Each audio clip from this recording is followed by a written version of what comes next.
Antoine, 45 ans, ingénieur civil, est responsable du département informatique depuis 10 ans. L'an dernier, pour des raisons stratégiques, la mission de ce département est remaniée en profondeur. Toute l'activité de programmation et de support aux utilisateurs est confiée à des entreprises externes.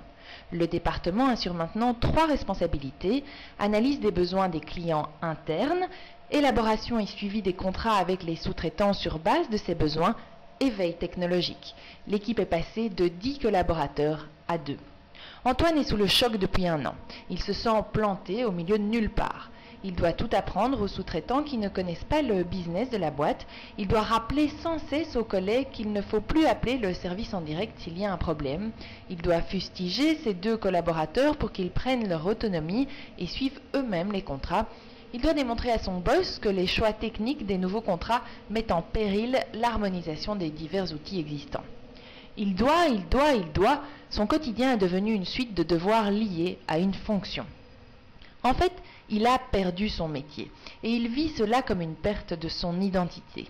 Ce qui est attendu de lui maintenant, c'est communiquer, coordonner, gérer des conflits, fixer des objectifs, assurer du contrôle et des suivis, négocier, animer des réunions, finaliser des contrats, rappeler des règles, bref, manager, ce qui est bien loin de son expertise informatique.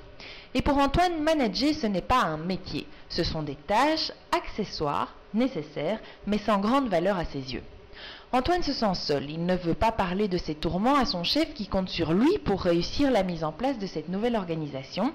Il ne peut se confier à ses collaborateurs qui donnent quelques signes de démotivation.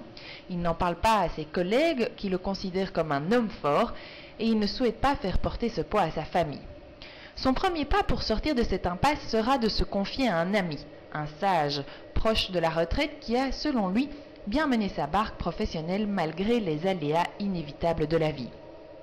À son grand étonnement mais soulagement, son ami va le conforter dans l'idée qu'effectivement, il vit une sorte de mort professionnelle et que c'est un processus qui se fait dans la douleur, la colère, l'angoisse, l'incompréhension et le découragement.